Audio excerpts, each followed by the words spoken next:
to toss around this idea also of maybe bringing on a new or different school member on every week to join Joe and Lauren. But Chris, welcome here. And Lauren has some big news. Her YouTube channel is finally out. She got her first video up there, and she started off with a legend already on as her first guest, right, Lauren? How was that? It was awesome. Yeah, super, so nice of Zuber to do. Um, and it was great. I'm in the middle of my 1031, and so we talked a little bit about what he's doing right now and what he's buying. And my 1031 is the property that I had identified. The inspection came back and it was not good. So I was kind of bummed about that. And then we were talking about like current market and where the opportunities are today. And it kind of reinvigorated me. I was like, okay, yeah, this is not a bad thing if I have to pay the taxes and gives me the chance to find another opportunity that of which there are many coming up in that like commercial apartment space. Cool. And before I'll put Lauren's channel in the chat, and before we dig into that a little bit more, I know Chris also has started his own YouTube channel. Chris was in Vegas year 1 and year 3, and his teenager attended this year's event, right? So Chris, maybe give some of the people that may not have got a chance to talk to you in Vegas, like who you are. And I do see Cody Davis in the chat, so morning you can talk about a little bit about your son's thoughts on the event also. Yeah, so yeah, I'm here in Northern California, and where I invest, live, work, everything. The event was actually really cool, and truthfully, I wasn't going to go, and I told a few people this. I just been in the first 2 years and wasn't going to go this third year, and then when Zuber offered to put out for the teens to come in, was talking with Logan, and he's like, "Dad, I'm kind of interested in this. I'd kind of like to learn more." So I made the choice and got us there. Watching him interact and seeing him get the courage to start engaging more. I've been working with him since he was just a little guy, working rooms and talking to people and whatnot. To see that really come around was just amazing as being a parent. And when I'd step away or I'd talk to somebody, I'd look around and he'd be off and engaging with so many different people. And I just stop and just really kind of admired the whole situation. So that really made it all worth it. Watching him, asking questions, talking to people, socializing, sharing what he knew, and just learning. And when you watch kids learning, you see him like a sponge, and he was just soaking it all in. And some of the things that he was asking, and like when we'd go to the container park, we were sitting there talking, and it would just be him and I, and the amount of questions and the amount of information that he was craving was just blowing my mind. It was exhausting, but I just absolutely enjoyed it. And so there was some stuff where it was like we didn't get a chance to talk to other people the way we wanted to, because he had so many questions. He knew he could get information from me, and that really started him off with other people as we were moving around. So it was a really good experience for both of us, and he's still just kind of riding the high on it. And he went, talked to Pace, and Pace took a few moments and actually spoke with him, and he wanted to come up with some sort of question for Pace, and he couldn't quite figure out what he wanted. So he heard him, giving contacts for different zip codes, and he was really impressed by that, by his network. And I said, "But you need to go to him and just tell him I'm 15. What advice would you give me?" And so that was his question. And Pace kind of stepped back and just almost grabbed him under his wing and just said, "Here it is." So he's really hooked on it now. So we'll see what happens. There's so much opportunity too when somebody goes to an event like this, because he is a teenager. People are so willing to give him information and take the time with him. So he's probably getting the most out of it for multiple reasons, because people are like, oh, here's somebody who has their whole life ahead of them and so much potential, and wants to learn. And that's such a unique thing at that age that I think people are super excited to share and get to know him. Yeah, you could really see the looks on people's faces when they started talking to him, and it didn't take long because he actually had engaging questions and information, and people really gravitated to it. I walked down the stairs at that event, and he had like 2, 3 people standing there talking with him, and I went, "Well, my job's done. I might as well go find something else to do because he's got this handled." So Yeah. it was awesome.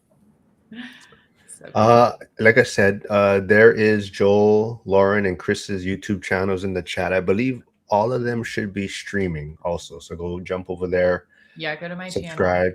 Yes, people are complaining about the portrait mode also streaming at the same time. But I'll tell you what, the portrait mode gets the viewerships way up. So that's the only reason I do it. I do know that it's kind of a pain, but on your mobile device, it looks much better.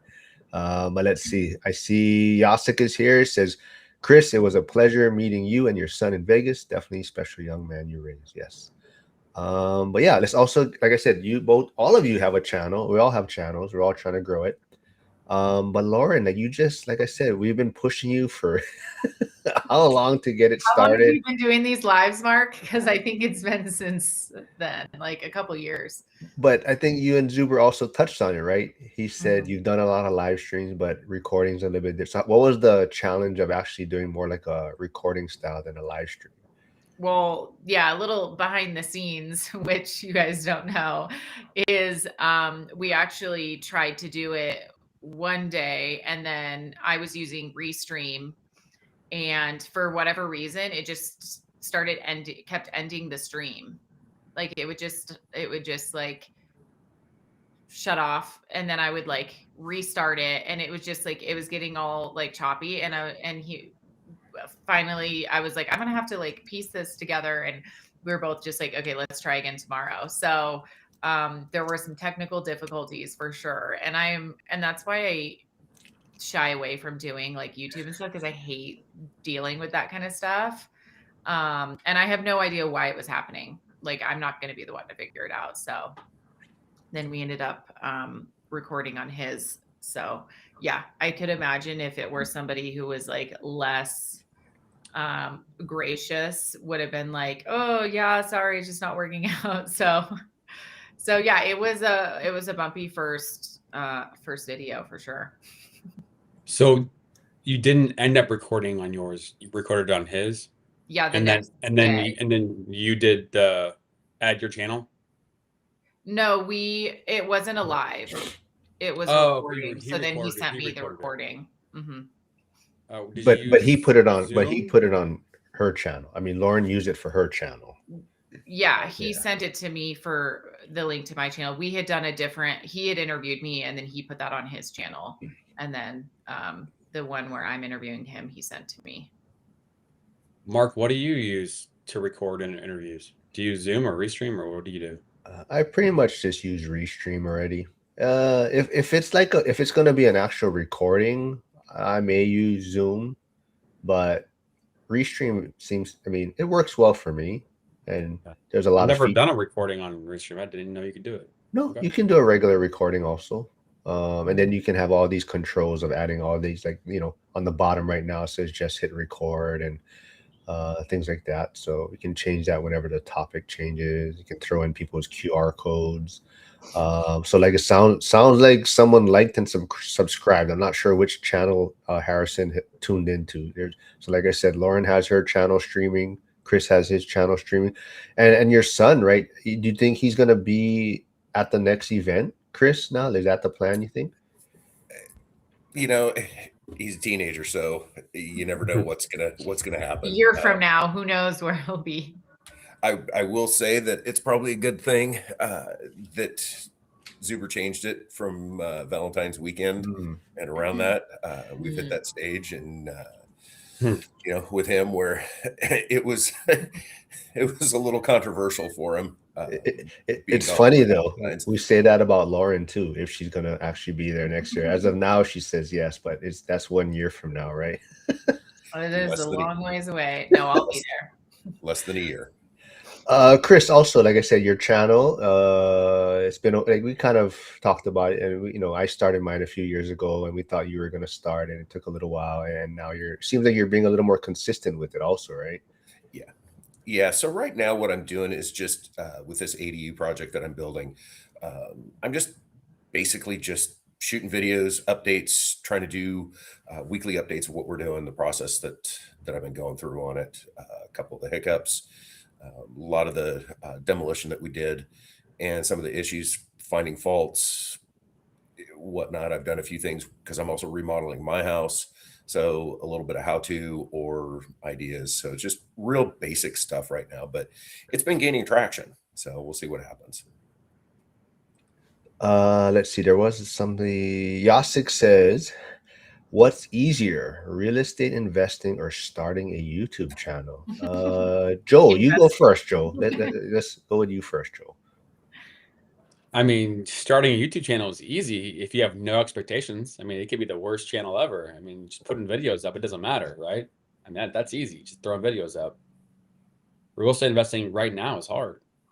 As Lauren can probably attest to, you spend so much time on a deal and then it falls apart and then you're back to the drawing board. I mean, there's just a lot. I'm seeing that in my world a lot of deals just falling apart, especially with the inspections. And I've seen some sellers, you'll be very, very forgiving and flexible on negotiations after inspection and some not. So I don't know. That's my take on it. Yeah. Lauren, what about you? I mean, it took you a while to start, but you got a big name for your first guest, but what's harder? What's easier, I guess, real estate investing or starting a YouTube channel? I mean, realistically, YouTube channel, but I really want to say starting a YouTube, or I would say real estate investing is easier, but it's not. I mean, it's so much more risk and capital and leverage and all of that, but YouTube is free. But for me, mentally, the mental block, YouTube for sure. Okay. Hold on. Is it? It's not the time. I mean, it's putting a video up. It doesn't take a whole lot of time. Is it? No. Is it the? What is it? What's the block? It's more like the consistency of it, like having to constantly be doing it and thinking about it. Like real estate investing, I can see the value in it. Like even if it's not instant gratification, because you like buy a house and it takes time to renovate, like with everything that you're renovating, you're adding value there. And ultimately you're like learning and growing and getting close to your goal. With YouTube, I'm just like, oh, I have to think about this. I'd rather be working on my real estate stuff. Before I dig into that a little bit, Chris, for you, real estate investing or starting a YouTube channel? Well, I've been doing the real estate investing thing a little longer than the YouTube thing. Yeah, I think the real estate investing is it's easier, but that's where the passion is. That's the YouTube thing. It's fun. It's just a new learning curve and trying to figure out all the little hiccups. I mean, this restream thing caught me off guard. Never heard of it. Never dealt with it. So it's just something new to learn. Just like anything else, it takes time. So Yeah, I think that's part of it too, right? Real estate is a little more, it's a little bit easier blueprint, and it's easier, a little bit easier to see results or determine your results. Where YouTube, Nick Bitcoin on Saturdays, he was just talking about how I think 90% of people don't get to 100 subscribers, and you're always like, why is this person's video have 100,000 views and my video on the same thing has like 10, right? So you're just always wondering what's working and what's not. But I do see Brady Morgan, who does have also a pretty big YouTube channel, talking about his method of reaching financial freedom, but he likes to use OBS for live stream and recording. What is that? I don't know. It's just another platform, because so even like YouTube, I think it has a link. You can link to OBS to stream on. I mean, not YouTube, but Zoom. Yeah, you can use Zoom through OBS to stream from. But Brady also came out with a book. I don't know if I have the link anymore, but he Oh wow. yeah, shoots. Brady, if you are still here, put the name of your book in the chat. But basically, it's kind of his strategy of using 15-year mortgages, buying a property for 15 years, one property each year for 15 years, put them on 15-year mortgages. So by year 16, the first property basically is paid off. Well, I better not say too much. You got to buy the book, I guess, to know what the strategy is. Yes, Lazy Knit Girl, you may ask a question if you want, if you're still here, but please subscribe. I'll put everyone's channel also in the chat. Frank is here, who also probably knows the struggles of starting a YouTube channel. He's started to find his little niche. I love his kind of van confessions that he's been putting out there about the struggles of the first 5 years in real estate. But he says, I guess it's for you, Lauren. What type of guest subject matter will Lauren be going for? I mean, all real estate and related. I'm gonna have Emily on, and I definitely want to have like more women on, as many as I can find, because I think that especially if you're like a female watching YouTube channels and you just see like, I love that Emily like does the construction. I'm like, it's great. That's great for male and female. So yeah, I will probably have you guys on. I mean, it's all going to be real Did estate she related. just say probably? Probably. We'll see if there's time in the roster. Throw a wig on, some lashes. No, I mean, I Marketable definitely, bikini. yeah, I think it'll start with whoever is willing to share their time, honestly. I feel like we've been penciled in. Yeah. Brady says starting a YouTube is easy, growing it is harder. Still easier than real estate though. Yeah. Yasik says, I see a few things as a struggles with YouTube, putting yourself out there. I think that is probably everyone's biggest struggle, is just getting themselves out there and staying consistent with content. First, real estate is more behind the scenes with its own daily struggles. Yeah. Mm-hmm. But that's also why I enjoy the live streams. It's a little more just kind of, we just kind of sometimes just shoot the shit, have fun. Now that I have consistent people coming on, it's a lot easier. And then, like I said, Wednesdays, tossing around the idea of maybe showcasing a new person in Skool that wants to come on and jump on here and maybe get a little comfortable in front of the camera. And it also gives you content. So anyone that's on, you guys are always free to just take these streams and cut them up yourselves and use them for your own content. But that's up to you. I'm not going to do that for you guys. You guys got to do that yourselves. But you do kind of do it for us still. Yes. So just if I ever tag you, the easiest thing is you just share it also, right? Or if I invite you to collaborate on the post, you just share it also. That's a way to put content out for yourself or your page also, right? Go ahead, Joe. I was just gonna say, in terms of growing a channel and like deciding to put yourself out there and what to talk about or what to dig deeper into.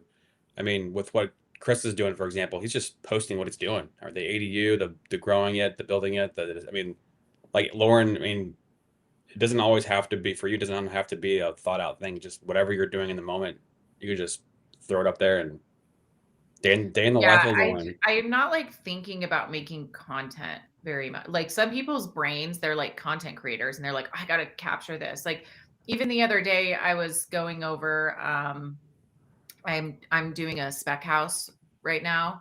And I was going over the final design plans and we had gone back and forth. And there were things that are like, to me, design no-nos, which are like when you have like spaces, like you go through the bathroom to get to a walk-in closet. And that was like something that was on the design that I was like, no. And I was like redrawing the walls and changing, oh, there needs to be like a sliding glass door here, make these windows bigger.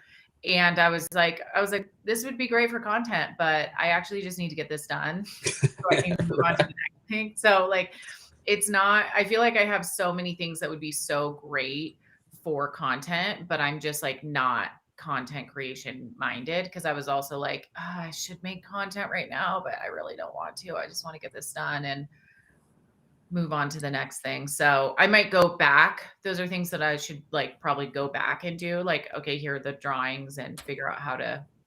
Would you be opposed to one piece of feedback? Absolutely. I mean, no, I'm not opposed to it. Oh, I'm saying give me the feedback.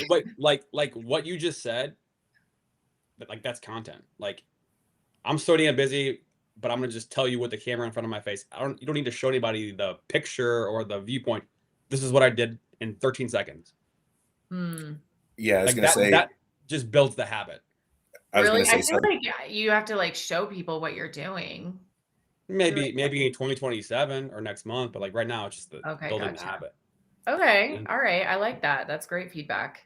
Yeah, something you can do too is just video when you're like, let's say you're looking at your layout and you're like, oh, I don't like this window or I don't like this closet stuff, and you pick up your phone, record it, and as you're doing it, just record yourself doing it, and then you save it, and then when you have that moment, whether you're traveling or whatever, and you have that moment, you can be like, you know what, I'm going to upload this stuff, and just boom. But there's stuff with mine.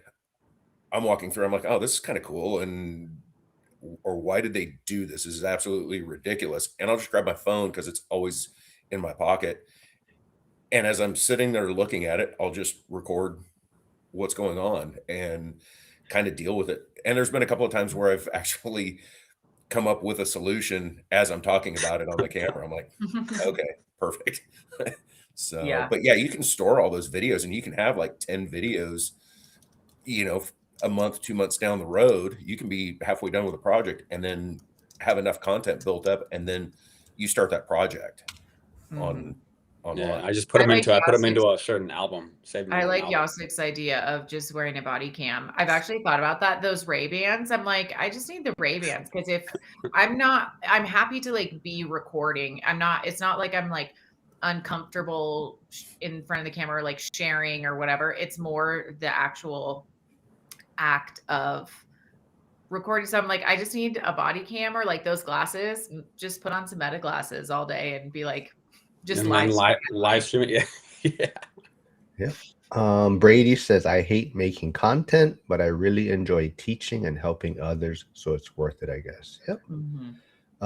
So also, Lauren, I mean, I was teasing Joe a little bit yesterday on the live stream, saying he's a groupie now of the one rental at a time. I know Joe was there in the live, but you're a little bit maybe newer to the community also, Lauren, and you got to talk to Zuber, interview him.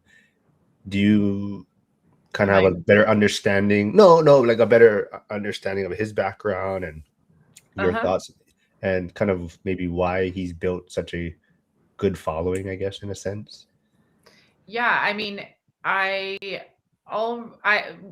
feel like really from the moment you sent me the Ryan Pineda video I was like, oh, this is really like, I love his perspective, and you could see the difference between somebody who's been investing for a really long time and somebody who is a fair weather investor.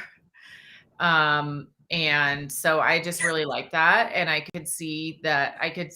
feel like it's someone that I feel really good about. Like if somebody was like, yeah, I want to get started in real estate investing, I would send them to the one rental at a time community. Cause I'm like, the people are nice.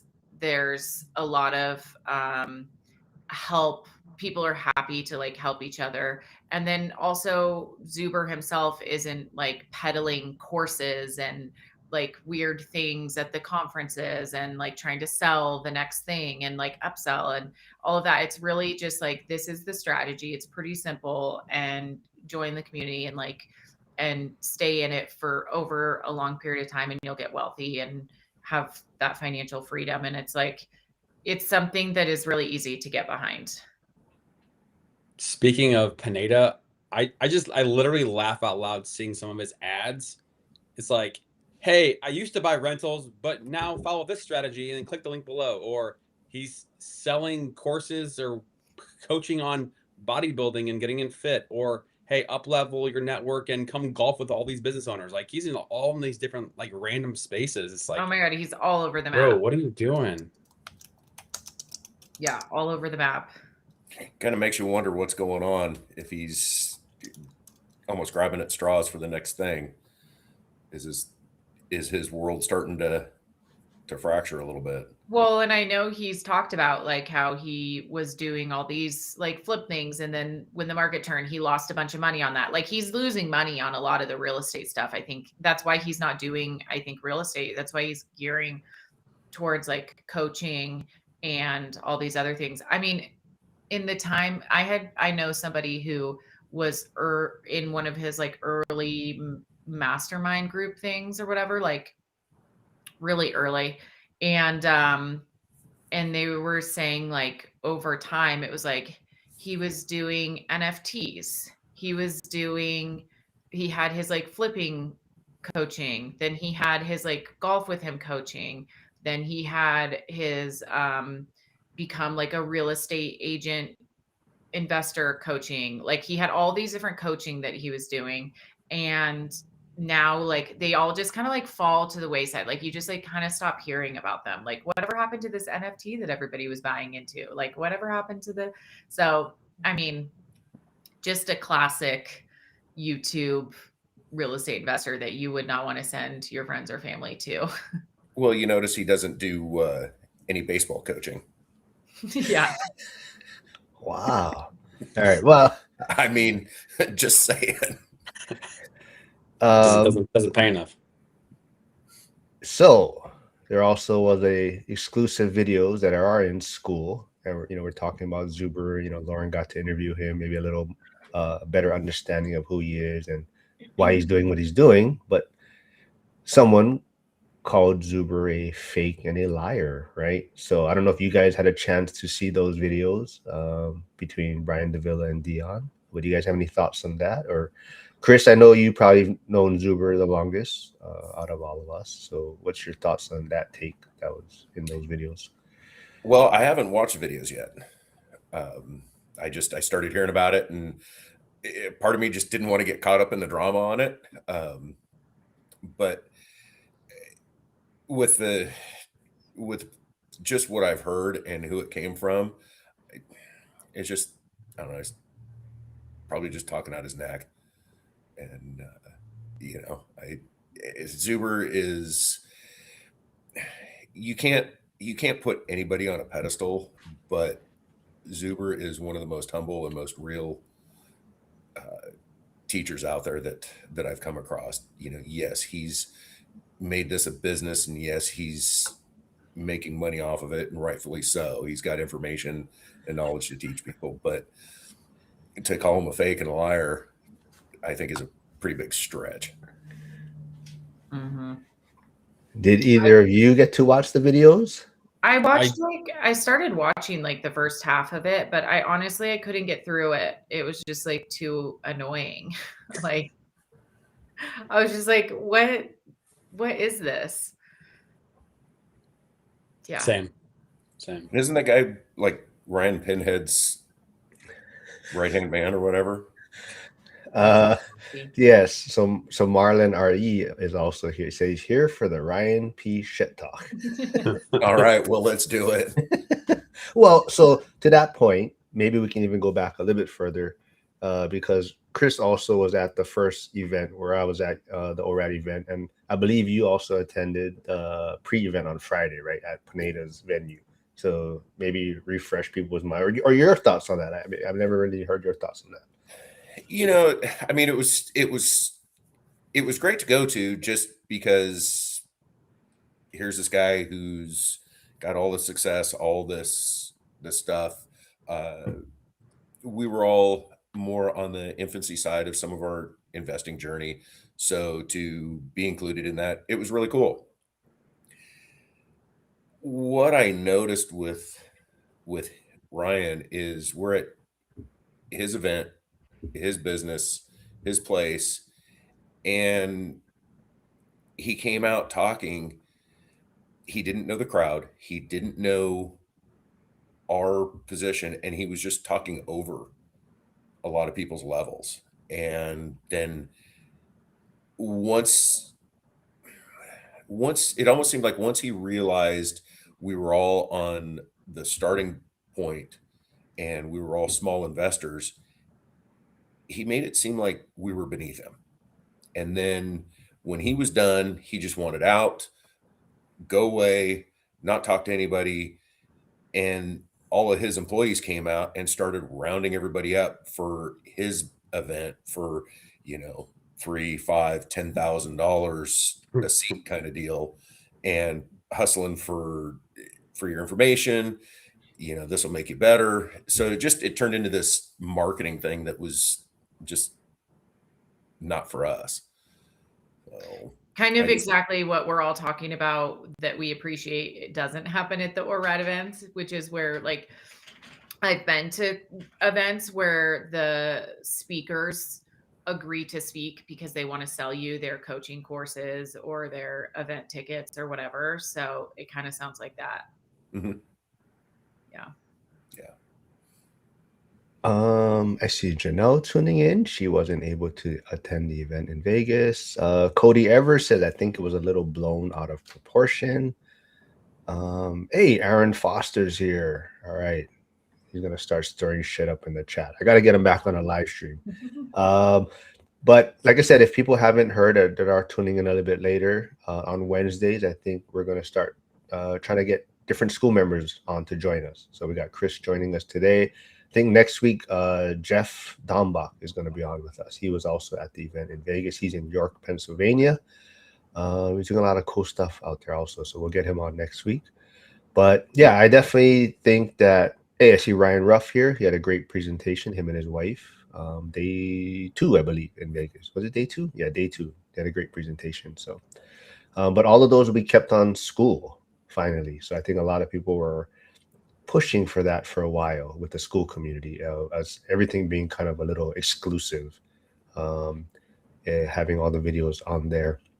Let's see. So I guess we can't talk about the Zuber stuff very much since you guys didn't watch the videos, or Joel didn't watch it. Lauren kind of tuned off. Well, what is your opinion on it, Mark? Did you watch it? I think, well, so I agree with both sides. I think Brian actually does make a lot of valid points that people are entrepreneurs. You can make a lot more money that way. And sometimes that's what you have to do to buy real estate, right? You know, if you're just going to buy a cash flow real estate that makes, you know, $200 a month today or whatever, it's a little bit slower process, you know, to acquire the down payment, and you know, depending on how much you're making at your W-2. So you may have to find ways to increase your income, and that could be from flipping or wholesaling to get the money to buy your next purchase, right? So I do see valid points on his side. I just think his attitude about it and not willing to listen to the other side, and just he's very whiny, I guess would be the way I would put it. Just his kind of immature approach to, you know, every time Dion was trying to say something, he's just like, yeah. You know, he wasn't there to listen or even listen to the other side, right? And I think that was my biggest issue. And I think the biggest thing to me, and I think a lot of us, you know, when you call, you know, Zuber a fake or a liar, I think a lot of people in the community would kind of take offense to that. You know, we all kind of know Zuber pretty well, and he's like an open book to a lot of us. And I think when you say something, and you know, Zuber even gives time to Ryan and Brian, right, to be on their channels and make content, and then you come out and say something to that extent that this person is a fake and a liar, and it's, to me, yeah, I think that's a little. It's just showing who you are, showing your true colors, right? So that was kind of my take on it. I think if someone else was talking about the entrepreneur side, I definitely think like it would be like, yeah, this guy makes a valid point, right? Some people might have to do this if they want to acquire assets quicker, right? Yeah, which I think nobody disagrees with. Even Zuber's like, yeah, I'm not saying you're going to replace your income and become financially independent in a few years of real estate investing. And that's where I think it gets into like, to me, like when I was watching it, I was like, we're getting into like semantics here, where we're on one side, somebody is saying like, you should invest in real estate. It is a good thing to do. Over the long term, you will eventually make money and it'll be a positive for your financial freedom. And then the other side, someone's saying like real estate's dead, don't do it because you can't really make money in it today. But yes, if you give it enough time, over time, it will make money. Like essentially they're saying the same things. It's just that they're getting caught up, I guess, or I don't know. It's just, yeah, you're right. It's really just the attitude. Cause I feel like actually the message is the same. Like everybody is in agreement that you shouldn't go into real estate thinking you're going to be financially free in 3 years. And I think that the reason why, Brian and Ryan, is that their name? Brian, that was his name, right? To keep it simple, it's Ryan and the bald guy. Okay, And Ryan then and the Dion. bald guy. The And bald the guy. other bald guy, Dion. He was, I think the reason why they get so caught up on it is because they were peddling this for the last, like through COVID. Like they're the ones who've been saying, you should start doing real estate. You could be financially free, quit your job, get into real estate. And so I think that that's where like the issue comes in is like, they're the ones who are saying that. And now they're saying like, oh, that's dead. Don't do that. So they're like kind of almost combating their own message. I feel like it really has nothing to do with Zuber's message. Well, and it's like they said, they've been saying, everybody who started during COVID and caught that wave up was successful. Like it was not hard to go buy a house, flip it in 6 months, and make a huge amount of money. And that's what those guys did. And now they can't. And what they were peddling isn't working. And now they have to find something else. So all they're doing is just, the next big thing. Yeah. And this is something that Zuber and I talked about in the video, which is if a YouTuber is telling you something different than what they were telling you 3 years ago, then they didn't have the experience 3 years ago to be talking about what they were talking about, which means they probably still don't have the experience today to be talking about what they're talking about. Yeah. And like the one thing that I put out yesterday was a post about somebody that I helped out a couple years ago. They use down payment assistance. So no down payment, seller cover all the closing costs. They buy a house, have a couple of roommates, and then 2 years later, they've got equity built up, values go up, appreciation, roommates. Like they just created net worth out of thin air. But like that's the perspective of somebody just starting out. Mm-hmm. And if your expectation is, hey, I want to go buy a $1 million apartment complex, you got to have a lot of money to be able to do that. So I mean, again, those are two different, very much extremes. I think it depends on the perspective of the audience and who you're talking to. And those guys, I mean, we've talked about it before, Mark, that those guys have big operations and probably large expenses. And so like they're just constantly on the rat race trying to get the next wave. And they didn't buy and hold, I don't think, in anything. Yeah, absolutely. I think, a part of it, like you said, how much their overhead might be, even I think Adrian Hernandez, who spoke at the event, was very transparent and honest about kind of his maybe struggles in real estate the past year to some extent on how the real estate market went. But if you saw his recent talk with Zuber, I swear he was saying his overhead for his team brokerage, his real estate kind of business operations. I could be wrong, but I swear he said like $300K a month. I don't know. I like I said, you got to go watch that video. But his overhead for who? Adrian Hernandez. For Adrian. Yeah, he has a very high overhead. For his team and everything, right? So probably his lead generation and whatnot. But Joe V, who hopefully will be able to attend the event now that it will be in January, said I watched both, wrote a comment but didn't post. Brian agreed to talk with Dion for the sole purpose of fighting and arguing. Yep. So I think what happened, from my understanding, also is a lot of people felt Zuber was ambushed or set up in that original interview on Ryan's channel.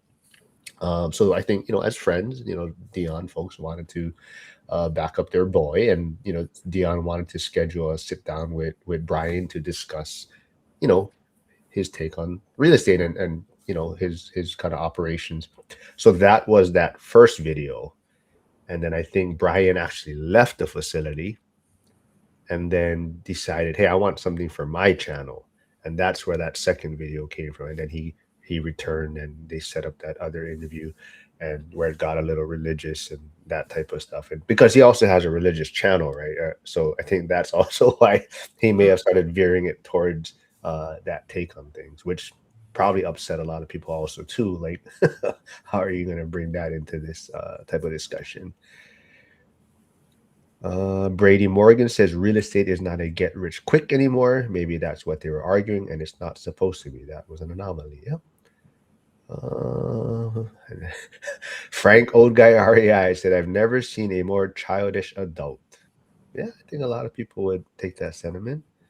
I was thoroughly embarrassed for him. And yeah, Jason says dead on, Frank. Let's see. Yeah, I don't know. So let's see. So Chris, I guess, how's your YouTube channel going now? Like, how many subscribers are you at? I mean, it's like you said, it's growing slowly, right? Yeah, it's growing. Let me just take a look real quick, because I know I picked up a few over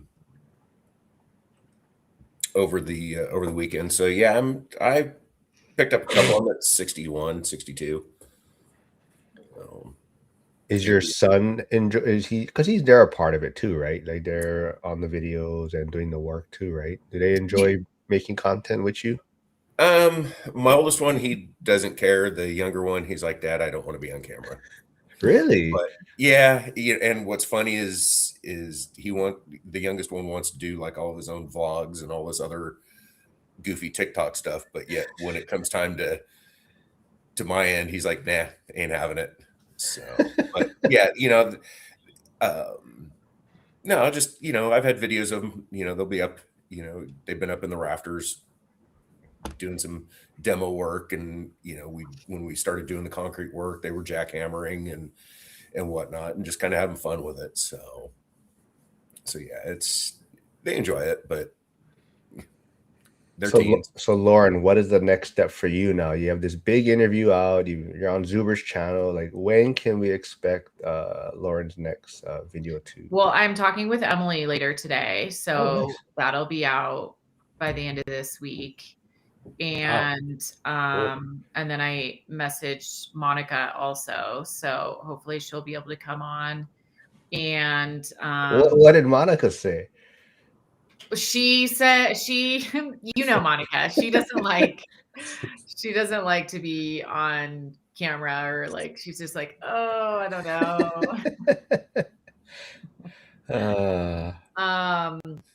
But yeah, when are you guys going to be my next guests? We got to get you guys on the schedule. Mark never talks about himself. I'm always ready to. Yeah, I have nothing. My story's boring. It's not, though. I feel like you've closed recently on a few things. Yeah, but I don't do anything. I just do boring stuff. I'm just here to connect everyone and have fun. But that's the whole point of this, is that we turn boring stuff into fun. That's why we're here. Mm-hmm. So there you go, Mark. Also, what you think is boring, like somebody else is going, man, I just wish I could get to where Mark is at. Like someone's like, where do I start? How do I begin? Like, I'm an East Coast person, would love to know more. Well, it's the same thing, right? Like, let me put this back on the screen, right? Just same thing with your channel. We've been telling you for 2 years, right? You just gotta hit record and put it out there. And even like purchasing a property. I get it. It is a lot of money, and it is scary at times. And I think a lot of people are just putting barriers in front of themselves, a lot of extra barriers that don't need to be in place, right? I mean, I don't know. I think a lot of people just are afraid to look stupid to some extent, or make a mistake, right? And they're always looking for that perfect deal. And of course, we're always looking for a great deal. It's just until you start, getting in the game, it's really hard to maybe see what's a great deal to some extent, right? And there's a lot of nuances to it, right? On Sundays live with Zuber, we're talking about the number of people in the community that has started channels recently, last year or two or whatever. And what did Zuber say? 40 or 60, or I forget the number of people he mentioned. Do you remember, Mark? About So in the just people ORAT? in the people in the community that have started a channel because of the group, and he put out a number 40 or 60. I forget the number, but like at the same time, a lot of that has to do with you specifically, Mark. And Well, you truly are an inspiration for all the boomers out there that don't think they can get into just social media, that they can do it. anyways, no, but okay, so to that point, I don't know the exact number, but both all three of you, I don't think even paid attention to it, but there was a post in Skool by Jeff, who'll be joining us next week Wednesday. He posted one about social media channels. For every so often in Skool, someone puts it out there so that hey, put everyone's things, so everyone can support and follow each other. And because I share a lot of people's channels when I'm live streaming, I pretty much have everyone's social media. So when Jeff posted that, then I pretty much tagged all these folks, and none of you said thank you. Only a few people did, but I put all your guys' channels out there You for didn't everyone. tag me. Well, your channel was already out there because Jeff actually put your channel one of the first on there, because I guess it was the newest. So he actually put your I channel. didn't even see that. Well, that's my whole point. But anyways, there was probably a good 30 channels from the Skool community only, and even Joseph Cachapalia, who, like I keep saying, I got to try and figure out a time to get him back on for the fractional real estate. But he's like, oh, I didn't realize how many people have YouTube channels here, right? And whether it's whatever 10,000 subscribers, like Emily's DIY channel, or smaller channels, we're all just trying to support everyone, right? I think that's the important part.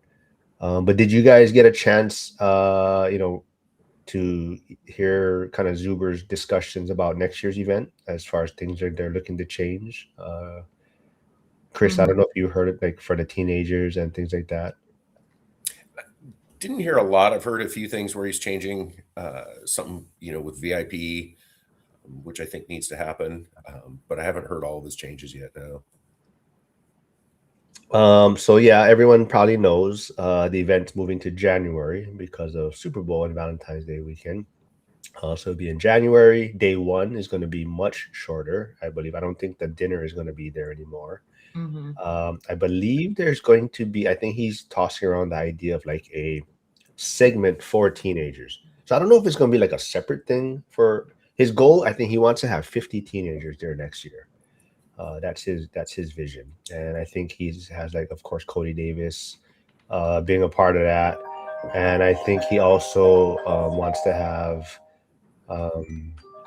Brandon Potts be a part of that. Hold on, I'm gonna let you guys take over this. My son's mom is FaceTiming me, so hold on. You guys can roll with this for now. Okay. Tell us how you really feel. Yeah, like I wanted to come back to the part where you're talking about your son soaking up all the information, and what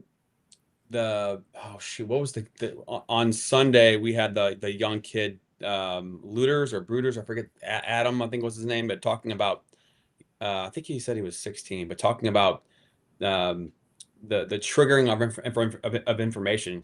Hearing it from dad doesn't really matter, but hearing it from other peers or other friends or other people makes more of an impact in terms of activation. So is that something that you're seeing similar with your son, or how is that experience with you saying things versus other people saying things? Yeah, no, it has more impact coming from somebody else, because it's just like anything. I mean, when we were growing up, parents say something, whatever. That's, in one ear and out the other. When it's coming from your friends, it could be the same thing, and all of a sudden it resonates different. And that was one of the things about being at this thing with him, where Cody and Dylan and other kids were there. They can speak the language, and it's the generation, the verbiage, all those things, the attitude, whatever, it has a different impact. And that's really, I think, where some of the I guess the strength can come from with these kids, and get through some of the hurdles. I know some of those kids were walking around kind of like, this isn't cool like I thought it was, or whatever. And that's going to be typical with any of it. But for Logan, he really was just mesmerized with talking with other people and hearing. And he even looked at me and he's like, yeah, there's a lot of the same things that I'm hearing that I've heard before. But then there were also plenty of things that he was hearing where he's, some of the stuff that Cody was telling him was 180 from what I've told him. And I'm like, well, that's investing. There's no one direct path. It's finding that one that works for you and you understand, and that resonates. So yeah, he's soaking it all in right now. And I think the smoke is finally settling, but it's still there. You said he's 15 years old, right? 15. So he's got 3 or 4 years before he can probably actually do something on his own. Mm-hmm. And that's a lot of time to, meander off a path and get distracted or get into other things. And so, I guess my question to you is, in your opinion, what would be a good first step for him when he's ready? Is it get out of college, get into grade school, buy a property at 19 or 23? What's your thought process in this environment? Well, right now, his idea is he wants to get into the trades. He wants to be an electrician. So he knows going into that, going through an apprenticeship, whatever education, wherever he lands, he knows there's always an opportunity somewhere. It's learning how to find it. We talked about things, and we actually talked about it while we were there. It's, he's heard the story of, the 4-3-2-1 idea. But even just starting out, in a different way of buying a small 2-bedroom house, get a roommate, save up, get to the next one, do it again, and just kind of rinse and repeat. And if that works, learning those things. So he's looking at things where getting a job, knowing, if he's local, how to save money, not live, paycheck to paycheck, being in your teens and 20s, and you get a paycheck and it's gone, a couple of days later.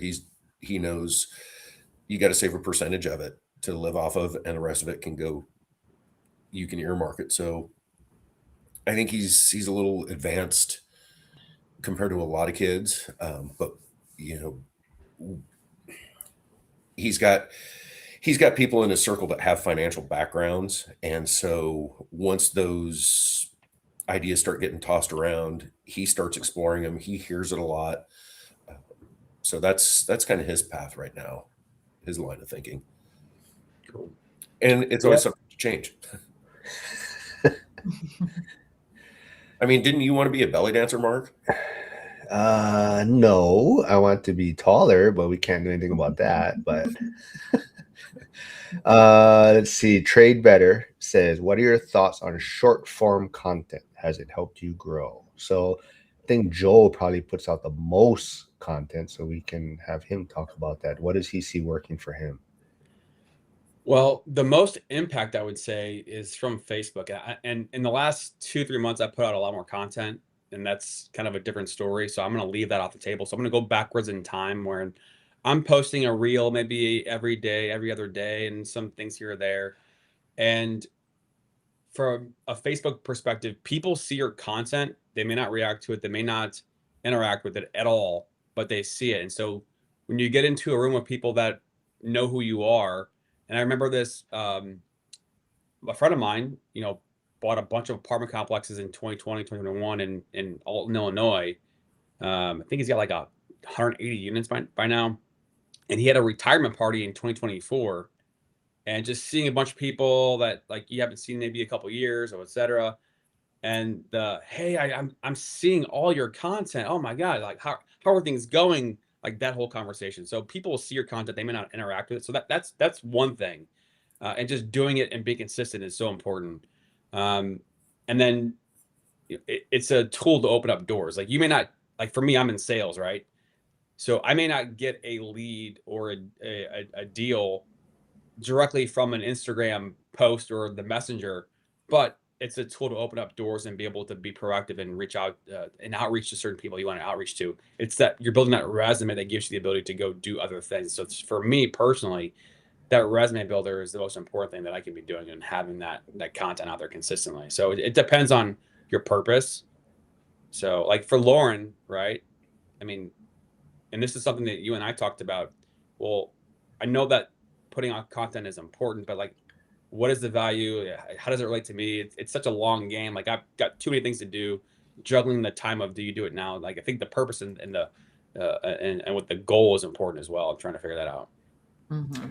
Before we get to maybe Lauren's answer on this, I want to just add, even like Zuber, everyone looks at him, he being, super consistent and what he's done. And, like you said, if you go back and look, his original videos have like 20 views, 30 views, right? He's just been, he's a machine. He's super consistent on it. However, he also wishes that he started this one rental at a time actually before, when he started it, right? Because he's looking at how much bigger it would have been, but even when he could have probably shared more of his journey when he was in the middle of the journey, right? And how far this brand would have been built. But I wanna, on your top, like you said, it's a little bit different, Joel. Your stuff on Facebook, I gotta admit, it's weird. People interact way more on Facebook. No, people interact way more on Facebook than on Instagram. Yeah. Really? 100%. Yeah. 100%. Like as far as commenting or whatever. Yeah. I have no idea why. I see Curtis tuning in. Curtis, Mikey too. Two people that receive belts in Vegas are in the chat. Yeah, Chris, if you got a bounce, don't worry about it. Just say it was thanks for doing this. Yeah. We'll get you on again. Like I said, if people are just tuning in every Wednesday, we'll probably try to get a new person on to join us. Before we get to Lauren, any final words from you then, Chris? Like I said, where else can they find you? I know I had your YouTube channel in the chat. Is that the best place for them to connect with you? Yeah, it's the YouTube channel, Instagram, Facebook. It's just my name.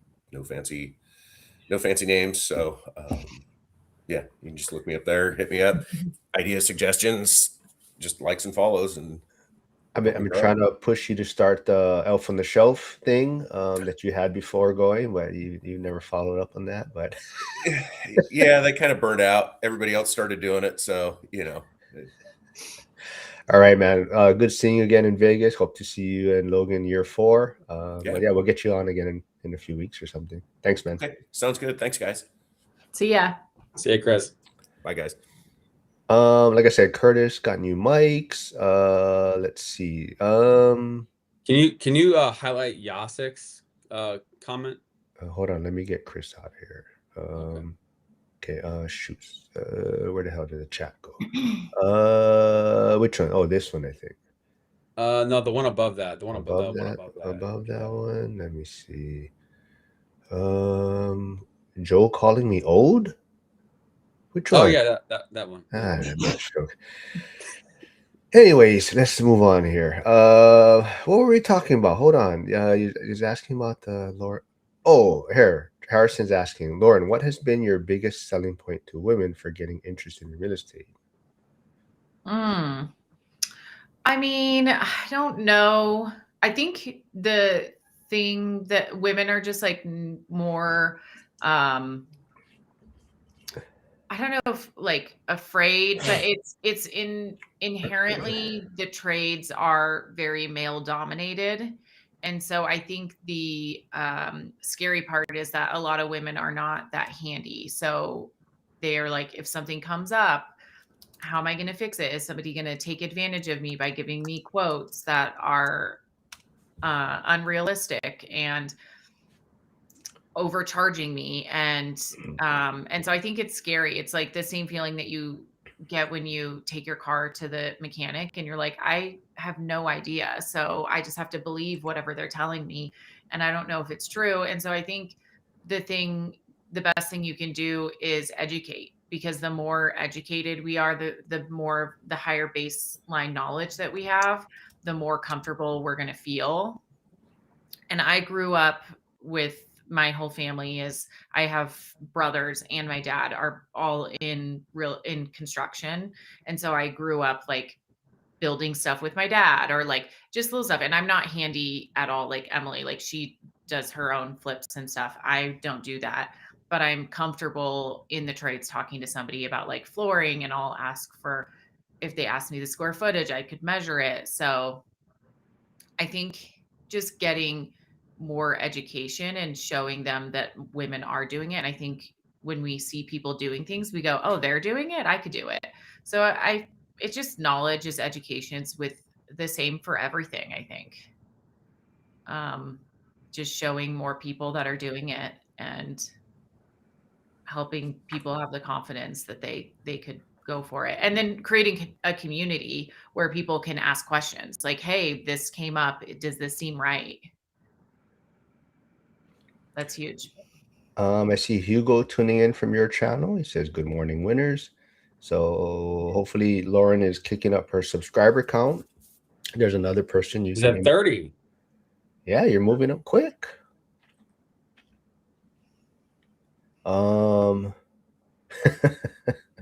Flavio is making trouble again. I'm not sure what channel he is coming from, but he says, Lauren, are we still having Mark's birthday at your boutique hotel? When's your birthday, Mark? 4th of July. It won't be ready this yeah, year. actually, Oh. that's great. Yeah, for sure. Come to Idaho. Let's do it. There's a parade that goes down Main Street right in front of the motel. I bet I would go to Idaho and Lauren is going to be traveling somewhere. And we're going to plan this thing and then Lauren won't even be in Idaho. I had to book a last minute trip too. Like I said, I was I'm in Hawaii. Until she actually showed up in Vegas, I was like, she's not coming. I don't know where this reputation came from. Hey, you even mentioned it on Zuber's thing. It's like, oh yeah, Mark's always like, where are you? I know that is true. Mikey Buzztune, like I said, Mikey received a belt. He was unable to attend Vegas, and I had to figure out a way to get his damn belt back to Hawaii with my belt. Stuffed it in my carry-on and freaking broke my wheel on the way home. But he says, what was the last hard conversation you had in real estate? Ooh. I don't know. Joe, Lauren, you guys got anything on the top of your mind? Oh gosh, like yesterday. I was gonna say, yeah. Well, so I have two actually. One is speaking of like being a female in real estate. One is this cabinet maker who like refuses to talk to women. Like he like doesn't think that women should be in the trades, or I don't know. He just that very stereotypical kind of guy. So that where I'm just like, wow, it's 2026 and we're still doing this. And then another hard conversation I think is, well, the reason my deal fell through is because I had made an offer based off of the units being turnkey, and the seller was like, yeah, everything's updated. It's turnkey. You're not going to have to do anything.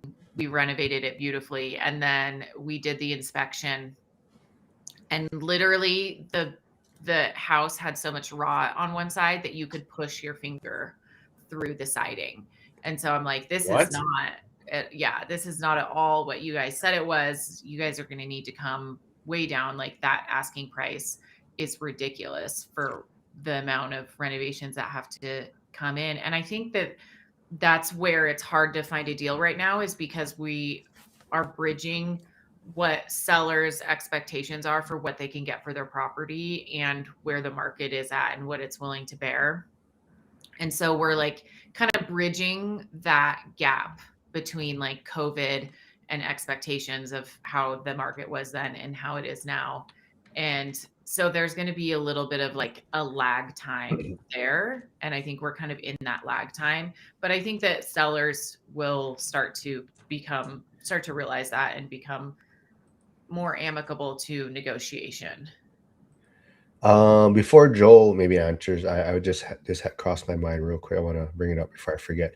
So Lauren, for like your channel, for your content, I don't want to tell you this because we do it on Wednesdays, But the ladies of ORAT are also going Wednesdays at this time in school. I know, I saw that.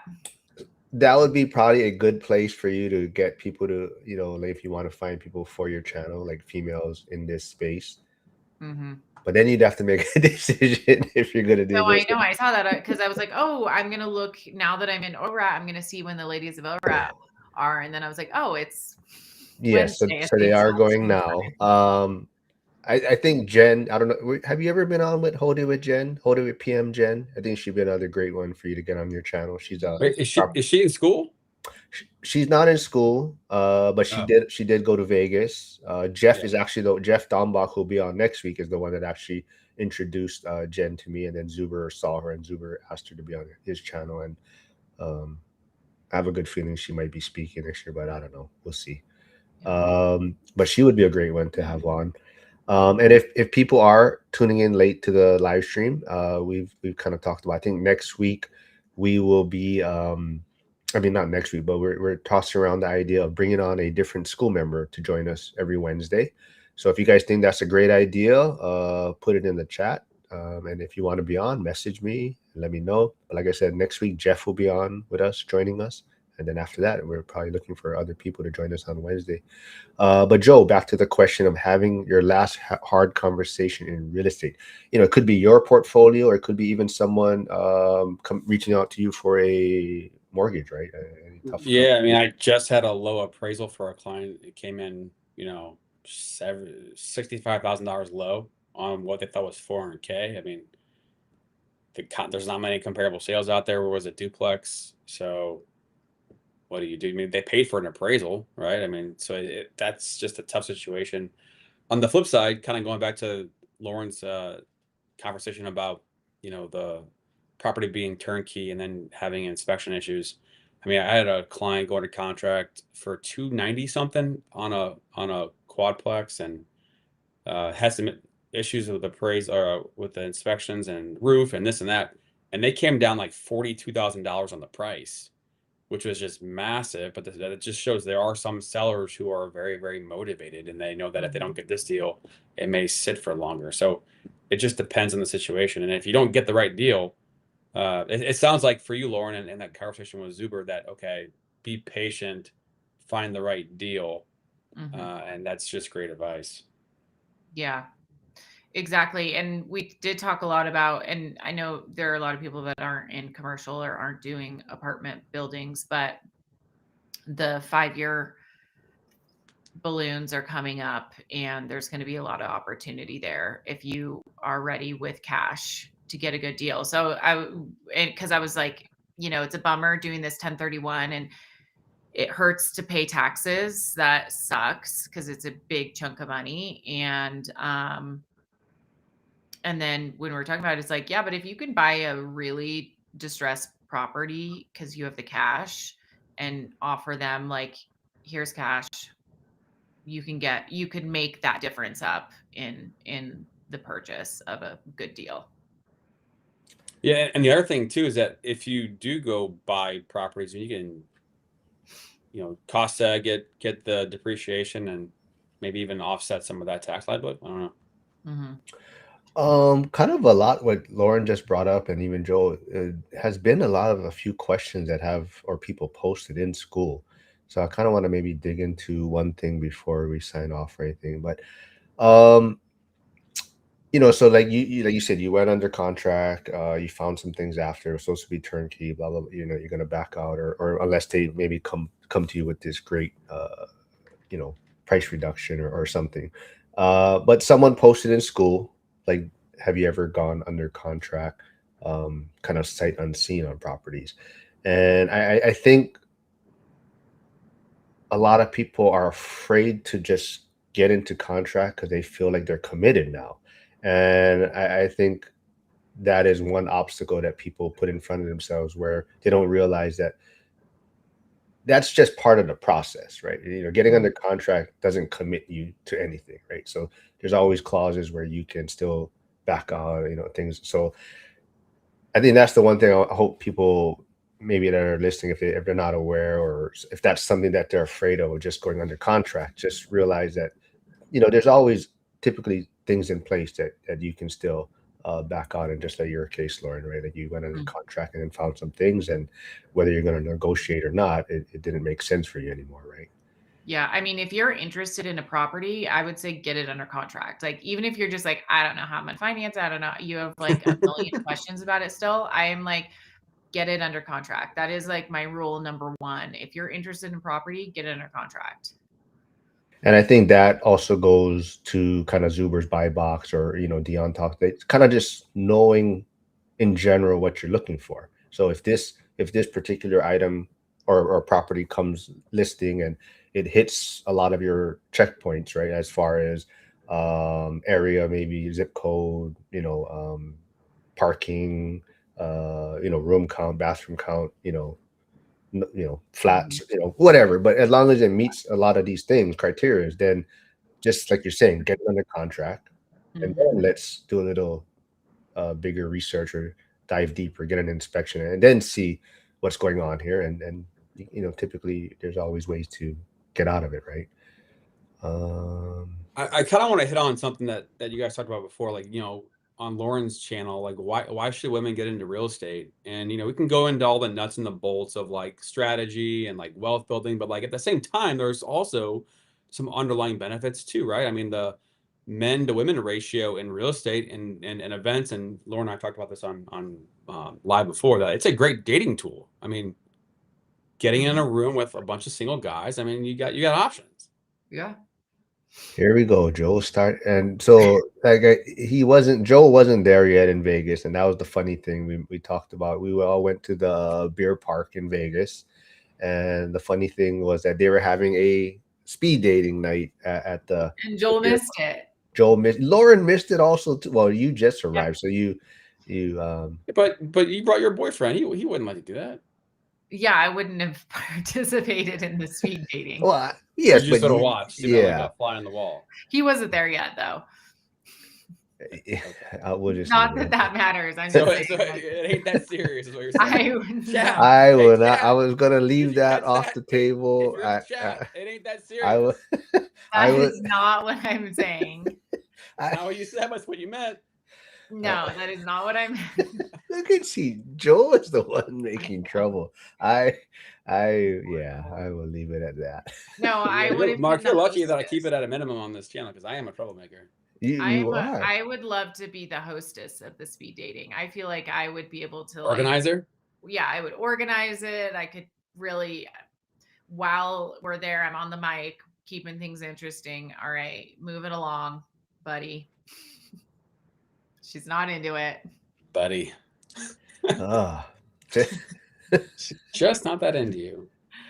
All right. Harrison says yes, definitely a fan of Skool Member Wednesday. Yeah, so we'll get that going. So like I said, Jeff Dombach from York, Pennsylvania will be joining us next week, and we'll see who else we can get on. Harrison, we'll try to get you on. Yasik, I'm sure Yasik will come on. Curtis, yeah, we'll try to get someone new on every weekend. We can talk a little bit about what they're working on, and just like Joe V. Big news. I don't know. We'll leave it at that. He might be having a new career opportunity, so Jovi can maybe touch on that shortly. But let's see. Let me think if there's anything. Hey, Brett is here. Brett, it is anything you want. So Brett, we'll get Brett on, but he's kind of camera shy. I believe he's a firefighter. I don't know. He says he is, but he's never doing anything. So I don't know. He's in Milwaukee, I believe, or somewhere in that area. They didn't miss the container park had the pole dancing. I don't know if you guys saw that. Yeah. Over there. No, yeah. I didn't. You didn't see that? Oh yeah. No, wait. That was Saturday night. Oh yeah. Gotcha. Yeah, no one from our group participated. Yeah, Hyder. We got to get Hyder on here one day also. But yeah, I don't know. Anything else you guys want to wrap things up with? Like I said, so Lauren, are you editing or just no edits like Zuber? So you're interviewing Emily, I believe, today, you said, right? Yeah, probably won't edit. Did you make that thumbnail yourself? The one on your video with Zuber? Mm-hmm. Nice. Wait, you made a thumbnail? Mm-hmm. Oh, damn. Hey, Lauren, would you say that you're a good multitasker? Depends on what the multitasks are. If it's making content and doing something else, no. If it's talking on the phone and doing something, yes. Okay. Because I mean, I feel like, Maybe, you know, and- men are typically not as good as women at multitasking. And Yeah. like real estate, there's so much shit going on. You got to be a good multitasker to be able to handle life plus real estate. So like that's a advantage that women could potentially have over men on Mhm. real estate investing. On the flip side, like house hacking, I think is probably less optimal for women dealing with roommates, or if it's a multifamily living in one unit and having like random strangers renting the other unit. So that's a disadvantage for women, unfortunately. Yeah. So Yeah, I what feel advice like- would you have to a woman if they wanted to get into their first deal, like right now? What would you do? I still think house hacking could be a good option. I mean, you can also do like a females only. Like you could have one unit rented to a single mom and her daughter. You could rent to, if you're younger, like your friends or college Yeah. students, or I think there are ways. But I think house hacking is a great first property. But not in Idaho. I mean, yeah, it's hard because the market here is pretty, like, this is a very high cost market. I mean, your like condos are like $1 million. Mm-hmm. Well, so that's the thing we always want to remind people, right? House hacking doesn't necessarily mean you need to make money from it, right? If it can reduce your cost of living, then that's going to be very helpful. Lauren was not able I think she took off on Sunday. She wasn't able to see a lot of the presentation on Sunday, and that's when Pace did speak, and Chris, who's in the chat, is mentioned. So that was kind of what he mentioned in his presentation. Pace said the same thing, women advantage, and I believe that's what he kind of said about some of his on his team, right? Joe, do you remember that part? Well, I don't know specifically what Chris is talking about, but I know Pace was talking about building his team. He specifically focuses on women to build his team because the concept of like men want to, if they're, you know, part of a team, then they want to go build their own thing and conquer the world kind of mentality, versus women just want to be, you know, a part of the process. They don't want to take the whole thing over there. They want to just make the thing that's there way better than it already is. And that's, you know, a preference for him. But Which I also find to be kind of sexist. Not if it's true. I mean, if it's I don't know that that's true. Also, that is the first time I think I've ever seen Lauren somewhat triggered a little bit. Like, yeah, I'm nobody's employee for a reason. And I know a lot of women who have their own businesses. Like, and I would agree with the idea that I would probably gravitate to hiring women in a lot of ways because because of that reason. I got it. Not because of that reason, though. No, because I do agree that they are good at multitasking and like also like not even single moms, just moms, women who are ambitious and who want to work and want to have a career. I do think that they are great and capable, and they can be great employees. But I don't necessarily think it's because they don't have higher aspirations of having ownership or conquering, you know, whatever it is. Like, I think that women also want to have ownership, and they don't necessarily just always want to be an employee. They want to be able to dictate their own life as well. And there may be men that are happy to be employees as well. Like, I do know men that are like, yeah, I don't want to be the boss. I would be happy to like just go to work and collect my paycheck and come home. But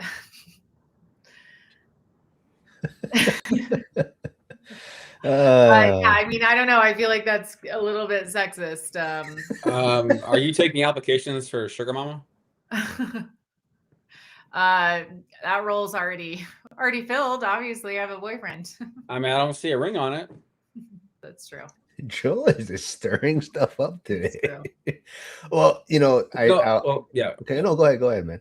I was gonna say, like, I think it just comes down to the law of averages, right? There's always, you know, the opposite side of the coin, but like it's just a law of averages kind of a thing. Well, I do just want to add, like you're saying, law of averages, whatever. But I do want to kind of maybe take it back to a little bit of the year two Jason. event where Zuber's wife Olivia spoke, and her big thing though for women is that to kind of Lauren's, but it's not, and to Joe's point, it's not that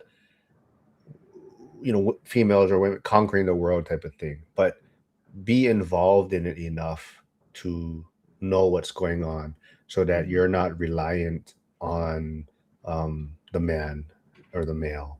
So I think that was Olivia's message in year two, was kind of be a part of the process, understand where the mortgages are, or how are we paying these bills, or where's our properties, or what is our LLC. So if something ever happens, or you're not like lost on and you have to sell everything, or even if you were to get separated, at least create something for yourself. And that's what's amazing with like even Cody Davis and his wife Ashley, right? So she has her own portfolio, and she was doing this before her and Cody got together, but she kind of has her own thing going on in real estate. So if anything ever did happen, or if things went sideways and they separated, she has her own kind of security there, right? And I think that was Olivia's big message in year two. Yeah. Also, to Jason wrote about Joel saying that women are better multitaskers. My first thought actually to that was like, I don't know, are women better multitaskers? Like, I think out of necessity, like women oftentimes in the mothering role, more falls onto them. Like they manage the household and they have their career outside. And so I think that's why they get labeled as better multitaskers. But I also would say that I've seen men multitask incredibly well when they want to. Like seeing fantasy football, seeing the way that they are looking at the players and the averages and all the information they know and how they're doing it. And then they're also like watching they're on their phone. I'm like, the multitasking is incredible. Like when anybody wants to, they can. I think every skill is born out of necessity or desire for something. So yeah, I think men can be good. I think there's a lot of truth in that. Necessity. Yeah. I don't know. Should I show Jason's comment on the screen real quick before we? Sure. He just said, "I love that Joel's comment is sexist, but saying they are better multitaskers than men is just fine." He does agree. The most are better multitaskers, which I think is like, in a way, I'm like, are they, or is that like another weaponized incompetence? Oh, see, Lauren, who's sexist now, Lauren? Nah. Weaponized incompetence. I'm still saying men can be incredible multitaskers when they want to be. All right, like I said, this is always fun on Wednesday. Lauren, we'll be looking for your new video coming out with Emily soon. Like I said, if you haven't checked out Lauren's channel, go check it out, subscribe, and also check out her interview on Zuber's channel. That's another good one. Hey, Mark. Yes. Did you see the post that I forwarded to you through Instagram Messenger like a little bit ago? This has to do with like, man, I'm like focused right now. I'm multitasking as we go.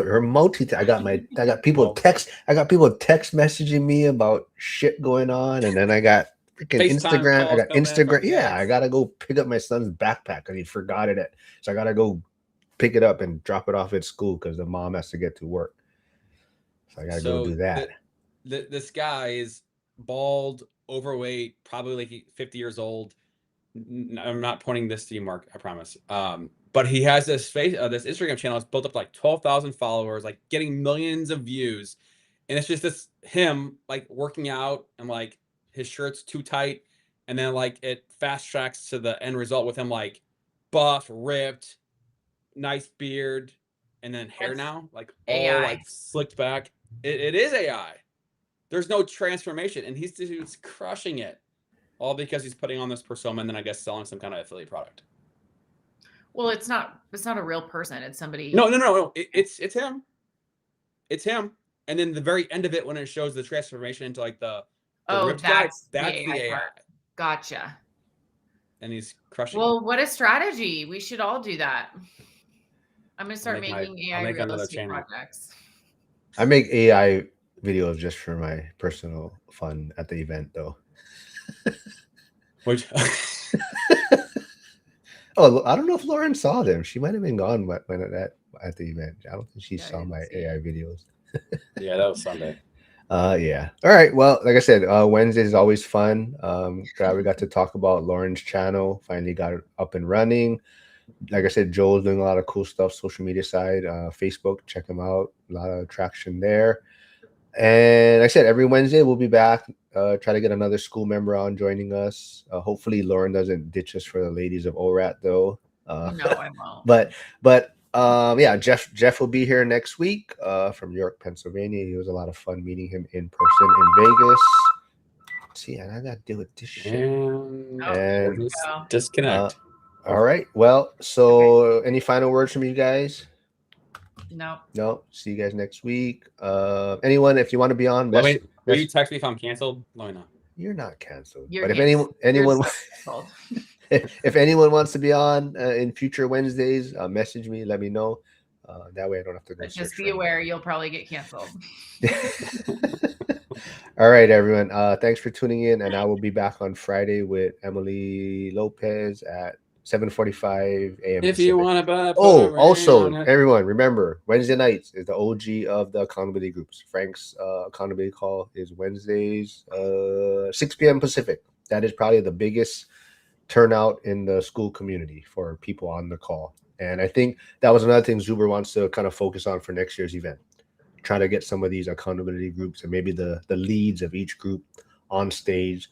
They can kind of talk about what their group is about, what they maybe focus on, but just give these people a little time on stage so that people know, so people can kind of know what the Skool community is about a little bit more. I think since the event, or around the event, it's been about 100 members, I think, has gone up in the Skool community. I'm sure a lot of people want to see all the videos and content, so we'll see if they stick around. But yeah, and like I said, I thank you guys. Like I said, take this streams and you can cut it up yourselves and put it out for your own content. But Yeah, I'm thanks gonna for make always a doing. video of Joel. So you know what should also be easy, because there's a portrait version of it. It should be much easier to just clip it and post it. You don't have to really edit anything because it should already be set for like a mobile. Yeah. So. All right, everyone. Thanks for tuning in. How do you get to that portrait version in the There full should be form? two. Yeah, there should be two that are on my page after. Okay, you're right. I got you. Yeah, so it should have a landscape one. It should have a portrait one, and you can just upload that into whatever clip editing thing you use. Yeah. All right, everyone. Thanks for tuning in, and I'll see you folks next Wednesday. Okay. Bye.